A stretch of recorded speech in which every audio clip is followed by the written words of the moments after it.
Welcome to the Buddhist Sutta YouTube channel, where you can explore the sacred teachings of Buddhism. Join us as we introduce ethical suttas, profound teachings, and practices that can guide you towards enlightenment. It's a blessing that we are here together, so let's begin with the content overview, description. Yes, let's go to the video description. Lê Anh Tu has caused significant misunderstandings by claiming to have abandoned everything to pursue a monastic life, while in reality, he simply refused his inheritance. Comparing his renunciation to that of Prince Siddhartha is highly disproportionate. The Buddha relinquished his throne, power, and wealth to seek enlightenment, while Lê Anh Tu was merely an ordinary worker. This misunderstanding of the concept of renunciation has led to many misconceptions about the path of spiritual practice in Buddhism. What has THICH MINH TUE renounced after begging for food? Analyzing the harmful misunderstanding of renunciation by Lê Anh Tu THICH MINH TUE. In the history of Buddhism, the concept of renunciation is one of the foundations of practice, instilled by the Buddha and his disciples as part of the path to enlightenment.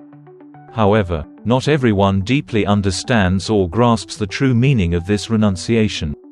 The case of Lê Anh Tu, also known as THICH MINH TUE, is a typical example of a severe misunderstanding, leading to widespread misconceptions about the concept of renunciation in Buddhism. Lê Anh Tu's statements about giving up everything have caused harmful misunderstandings, not only to himself but also to many others, leading them to misinterpret the essence of renunciation in spiritual practice.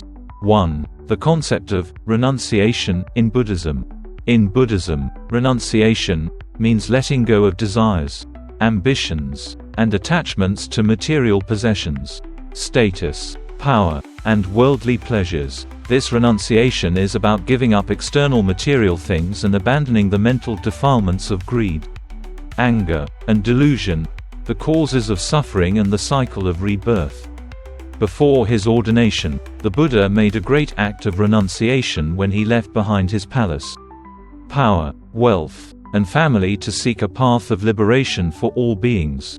The Buddha's renunciation was not only limited to material possessions but also carried profound spiritual significance, symbolizing his determination to break free from all worldly attachments to attain enlightenment.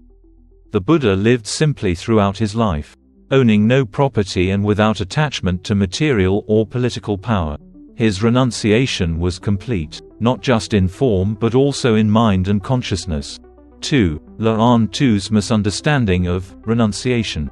Contrary to the Buddha's noble renunciation, Lê Anh Tu, after being ordained and taking the name THICH MINH TUE, declared that he had given up everything to pursue a monastic life. However, the renunciation that Lê Anh Tu referred to only involved declining his inheritance from his parents, allowing his siblings to divide it among themselves. This action, though material in nature, does not reach the spiritual depth required for renunciation in Buddhism.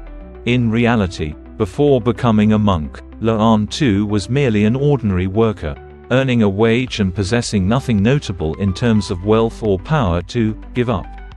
This made his claim of renouncing everything unconvincing and led to serious misunderstandings.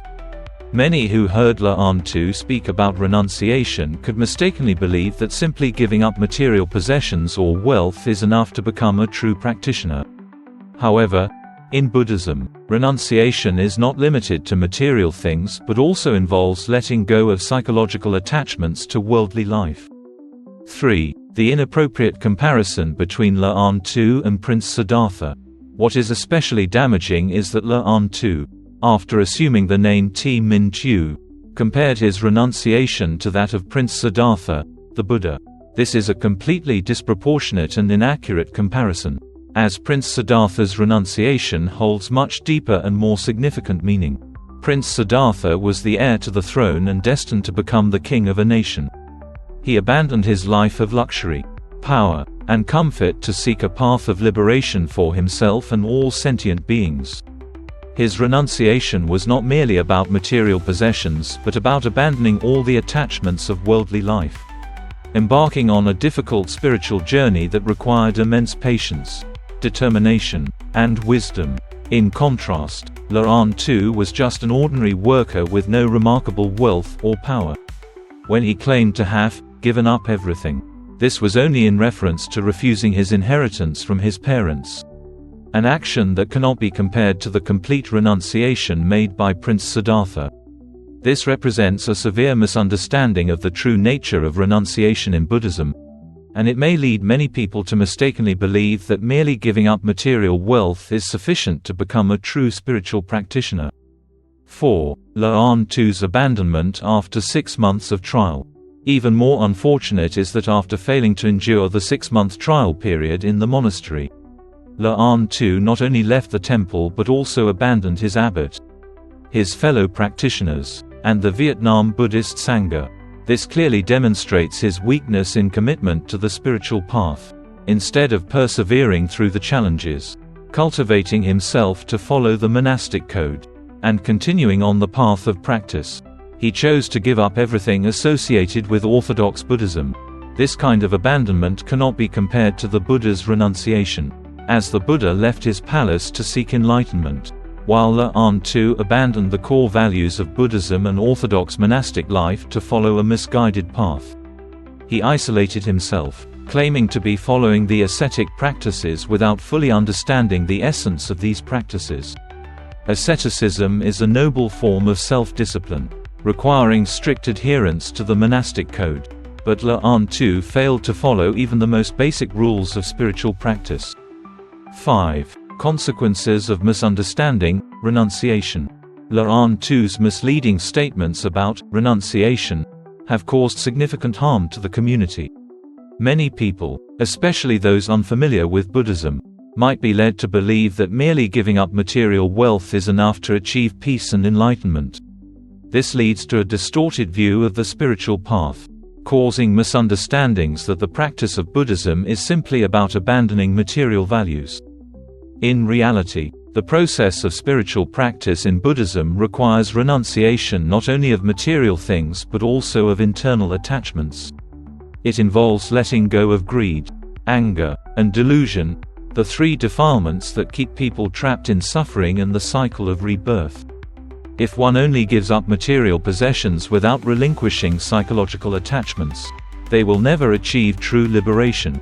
Moreover, Lê Anh Tu's abandonment of the temple, his abbot, and the Vietnam Buddhist Sangha after just 6 months of trials further illustrates that he did not fully understand the spirit of perseverance, diligence, and strict self-discipline required in the process of spiritual practice. The Buddha consistently emphasized that the path to enlightenment is not an easy one, demanding unwavering determination and strong resolve. Giving up too early and failing to overcome initial difficulties only demonstrates a lack of patience and commitment to learning and spiritual growth. 6. The importance of proper understanding of renunciation in Buddhism. To avoid harmful misunderstandings like in Lê Anh Tu's case, it is crucial to emphasize the importance of a correct understanding of renunciation in Buddhism. Renunciation is not merely the abandonment of material possessions but also includes the relinquishment of worldly ambitions, attachments, and internal defilements. The Buddha taught that only when one can abandon greed, anger, and delusion can they attain inner peace and ultimately escape the cycle of birth and death. Additionally, renunciation must be accompanied by adherence to the monastic code and self-cultivation in line with the true spirit of Buddhist teachings. Acts of isolating oneself, abandoning the temple, and forsaking the Sangha are not the genuine forms of renunciation that the Buddha taught. Instead, they are signs of a misguided path and a lack of understanding of the true nature of spiritual practice. 7. Conclusion. Renunciation in Buddhism is not just about giving up material possessions or wealth, but about abandoning the defilements, attachments to worldly life, and cultivating inner peace. The case of Lê Anh Tu, also known as THICH MINH TUE, is a clear example of a misunderstanding of renunciation, leading to misleading statements and actions that have caused significant confusion among many. Spiritual practice is not simply about renouncing material wealth. It is a long and arduous process that requires patience, determination, and strict adherence to the monastic code. The Buddha taught that the path to enlightenment is a harmonious combination of renunciation, meditation, and the development of wisdom. Only by understanding and following this path can a practitioner truly attain liberation. Thank you for watching our video on the Buddha Sutta channel. If you find the teachings of the Buddha valuable, please share our channel with your family and friends. Your support helps us spread the wisdom of the Buddha to more people. Don't forget to like, comment, and subscribe for more insightful content. May peace and happiness be with you.